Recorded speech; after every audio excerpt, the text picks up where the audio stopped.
Hi, everyone. Welcome back to Authors on the Air. I'm your host, James Latwell, and today we've got with us Matt Goldman. Matt's new book, The Murder Show. It's Matt again. I can't. You just nailed it. Hit this one out of the park again. Oh, thank you. Appreciate that. Yeah. For those who don't know Matt, he's a Emmy Award-winning television writer. He's a New York Times bestseller of crime fiction, and I first got familiar with your work from the Nils Shapiro series, starting Yeah, with, way back when you won the Seamus for that, debut. nominated. Yeah, Nominated? Well, to me, you yes. won it. Yeah, If thank I you. if I had a vote. But the Murder Show, it's another standalone that it just kind of rings really true, and part of that I think is your background as a television show writer, because showrunner, because that's what the main character is in this book. Yeah, yeah. Ethan Harris is a TV showrunner who has created a show called The Murder Show. It's been on for 3 years. Its ratings are sagging. He goes in and pitches a fourth season to the network. This is all backstory. They say Hmm. come back with something better. He goes to do that, and then the Writers Guild strike happens. So that we all experienced recently. And so now he has more time than he thought. And so he goes home to Minnesota, where he's from. That's where he does his best thinking, goes to visit his parents, and runs into an old high school friend, Ro Greeman, who is now a Minneapolis police officer. They were best friends in high school. Romantic possibilities were always thwarted for them back then. Right. The summer after graduating, their buddy Ricky was killed in a hit and run in rural Wisconsin, and they were with him. And no one ever stepped forward to claim responsibility. No one was ever arrested.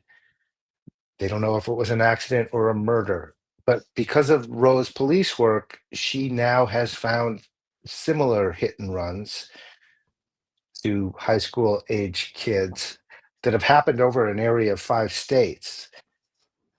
And she thinks something's going on. None of those jurisdictions are interested in investigating, and it's not happening in hers. So she's doing this on her own, Mhm. and she asks Ethan to help her under the guise of, you can use this for your TV show, or if you put this on the air, maybe it'll help someone remember something. Maybe someone will step forward. So Ethan doesn't really give much credibility to this, but he likes Ro. He's kind of interested in Ro, so he Right. helps her. And then the investigation, the more they dig up, the more dark and complicated it gets, and we're on our way. Yeah, Ethan is such a interesting character. He's got this television show that he's trying to resurrect and keep alive, and then he's back home, and there's something about that environment, about going back home again, Yeah, that is really kind of unsettling, and you don't know where you fit. And I think I see that in Ethan with his parents and with Ro. yeah. How did you come up with that idea? Because it's great. I did want to write about high school, not being in high school, but decades later, having a memory of high school and thinking that was the truth, and then later learning things that challenge your memories of what was what. Right. Um, about what happened, about where you fit into the pecking order. Uh, when I was in high school, I barely spoke. I didn't think anyone knew I existed.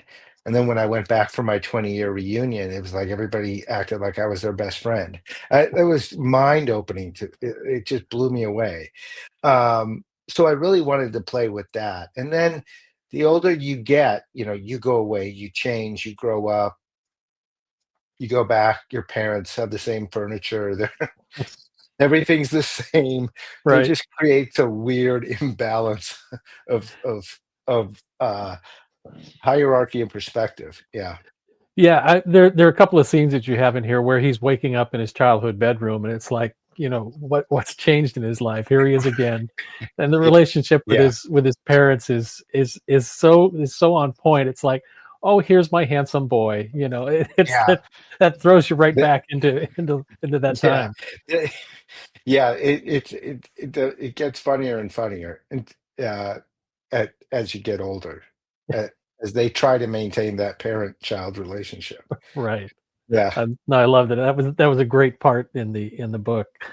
But Ethan, as a TV writer, showrunner, Mhm. how much of Ethan is you? Oh, that part quite a bit.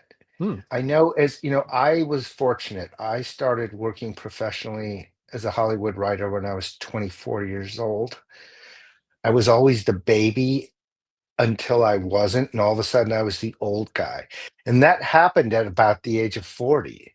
Wow. Um, and I felt that if I didn't create my own show, I was gonna be too old to hire. Who wants an old guy? 40 is not old at all. You know, I'm 62 now, and I'm like, "What? What was what was I thinking?" But 40 is not old at all. And in that world, though, it's getting there. It's getting up there.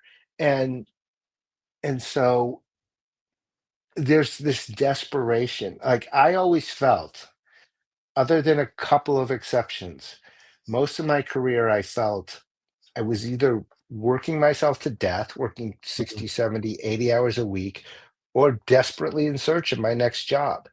There wasn't much happy medium in between.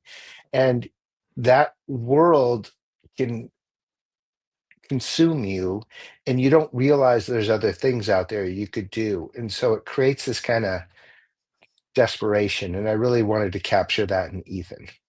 Yeah, and you did. I mean, you can Yeah. feel that, as he's trying to keep his show alive.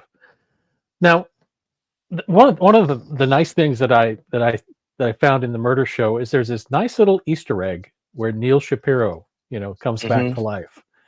Yeah. Um, did you plan that as you were starting to write the murder show, or did that just kind of happen and it was a nice little callback? I did plan it. I Hmm. did not tell my publisher I planned it. That was a surprise to them. But they were fine with it. I planned it because I want to bring Nils back. Yeah. And and the most common email I get, the most common comment I get at a book event is, when is Nils coming back? Yeah. And this book sets up his return. Good. I'm glad to So hear that. that Yeah. yeah, that book is written. It's called Dark Humor. It'll be out in December. Oh, wonderful. No, I'm Yeah. looking forward to that because he was such a great character, and I think we've talked about it before. You had this very successful series with Niels, and Yeah. there was a certain tone to it, and there was almost like a vibration that you felt when you're reading that book. Mhm. And then you started doing standalones like Carolina Moonset, and it was just so Yes. different, but man, they were just on fire. How did you decide to make that shift? And I'm glad to hear you doing both, but yeah, how did you do that? My publisher asked me to write a standalone, and so I did. Mm, Uh, for better or for worse, Carolina Moonset's probably my best-selling book ever. It is my best-selling book. So then they didn't want to go back to Nils. They uh, wanted more standalones. Um, and then some things have happened in the last year. My editor left Forge and went to Minotaur, still Macmillan. So it's a friendly move mm, in-house from one imprint to the other. But that kind of left Nils homeless. So I've uh, had to go find a new place for Nils. Yeah. yeah. No, I understand. No, I recently did a panel with publishers Hmm. for ITW, and your editor was one of those on Yes. and I forget what the question was, but when I asked an example of an author, that is able to make transitions and that kind of thing, you're the one she mentioned, Oh, that's nice. and Carolina Moonset was the book. Yeah. So yeah, that I mean, we've talked about that book before, but it's so different than in Yeah. terms of feel and tone than the Neil Shapiro books. So when you like in this book, you included Neil's, but Right. was it kind of hard to kind of separate his old tone and life in this book as It was before? It wasn't because he's in a different place. Hmm. I pick him up 5 years since we've last seen him, and he is his wife is now the chief of police, which has Yeah. created all sorts of in, conflicts of interest for him as a private detective. So he still has his private detective firm with his buddy Eligard, but Nils isn't very involved. He'll do some things like insurance fraud or that's not going to conflict. But he's also with his first wife, he shares a daughter, and she's a very busy person. And so he's a kind of a stay-at-home dad now when we Mm. meet him again. Right. The bulk of his time is with her, and he's not upset about that. He knows this time isn't going to last long, and he's kind of digging it. Uh, and then through the events of the book, he will be drawn out of that eventually by the end of the book. We don't see it happen, but it happens, and then we pick it up in dark humor a couple years later.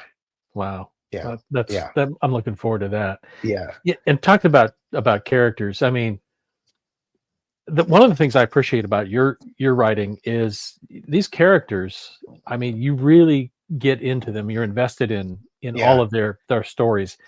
They're supporting characters, not secondary characters, and they really come to life on the page, and they're there for a reason. Mhm. I mean, Gabriella, Nunez that you Yes. mentioned, Ro Greenman, Anna Sykes, and Marty Mathis in this book. I mean, they've all got these stories, and you just want to know what happens to each one of them. How do you approach creating character like that? Because it's so vivid, and there's not a throwaway character in the book. Oh, thank you. To me, it's all about character. It's about the characters and their relationships. That is what I focus on. I don't think about the story very much. The story comes out of character Mm, for me. And so it's also what I have the most experience in and directly translates from writing television. It's especially comedy. It's character, character, character. So it's it feels second nature to me now. I've been doing it for such a long time, yeah. but that's where my focus is. And I Yeah. think that that's mostly what people remember after they read a book. I mean, I guess primarily what they remember is how they felt when they were reading it. Because people will just see the cover of a book they read a year ago and think, I don't remember what that's about, but I liked it or I didn't like it. Um, or I remember the characters.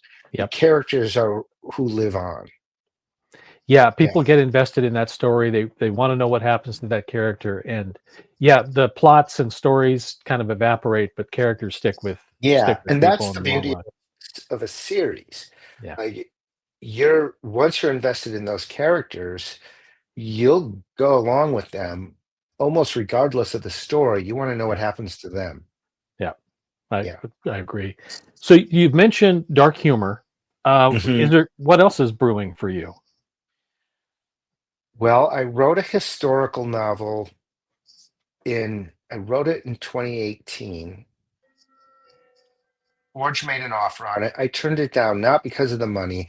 I just thought there's not that much crime in it, and I don't Mm, know if they're the right people to do it. My agent said, I think we'll have no problem finding another publisher. This all took a while. So by the time we started to go out, then the pandemic hit, mm, and everything kind of went dead for a while. right. And then it was having a harder time finding a publisher, but it did find one. And so now that book that I wrote back then is coming out next year. It's called The Prohibited. So oddly enough, I have three books coming out next year. Oh my Uh, God. so that one, the second new Nils book, and my first book with Minotaur called Liar's Creek, which I'm very excited about, and they're very excited about. And that will start off kind of a series of standalone series hybrids. They're standalones, but they take place in the same town. Huh. So, and the characters overlap. Yeah. Oh, that's cool. So, That's very so the cool. first one of those comes out in about a year. Jeez, that's great. Yeah. So you're going to be heading on the road. I know I've seen some stuff on social media that you're going to be hitting. I think Book Carnival coming up like what Yeah. next week, right? Yeah, To Book Carnival on Saturday. yeah, Yeah, a couple days before the official release. perfect. Uh, I'm doing Book Carnival. Then the night before the release, on the 14th, I'm doing the Poison Pen in Scottsdale, Hmm. and then on the 15th, I'll be at uh, Book Soup in Los Angeles, and on the Right, 16th, I have a big event in Minneapolis. that's great. No, Yeah. I'm glad to see it. So we're going to finish with three quick hits, and I want to Yeah. put you in Ethan's headspace, and Sure. we'll just see what he would say to these three questions. So Okay. what's Ethan's favorite drink? What does he like to drink? Ethan likes a White Russian. Okay. Okay. He's not. It's just easy going down. He's not too much of a hard booze guy. Easy going down. I like that. Yeah. How about his music? What is Niels? What does Ethan listen to? A lot of alt country. Uh, Okay. Ethan or Yeah. Nils? Ethan. Ethan. Yeah. Yeah. I would say alt country, the Avett Brothers, Yeah. that I kind of could see stuff. that. I could Yeah. see that. And finally, what's Ethan's greatest fear? Oh, unemployment, Mm, I would say. yeah. He's afraid. He, I would say a combination of unemployment and just being out of the business being show business. Yeah. He doesn't know anything else. And he's he there's a codependency there, or at least a dependency there. Got it. Yeah. Yeah, that makes total sense. Folks, we've been talking with Matt Goldman, the author of The Murder Show, that's coming out right now. You're going to want to grab this one because it's a fun read, and it'll be a little teaser to get you ready for dark humor coming up in the first of the year. So, Matt, it's been a blast to talk to you again. Yeah, wonderful. Thank you so much. All right, you take care. We'll see you soon. Bye bye.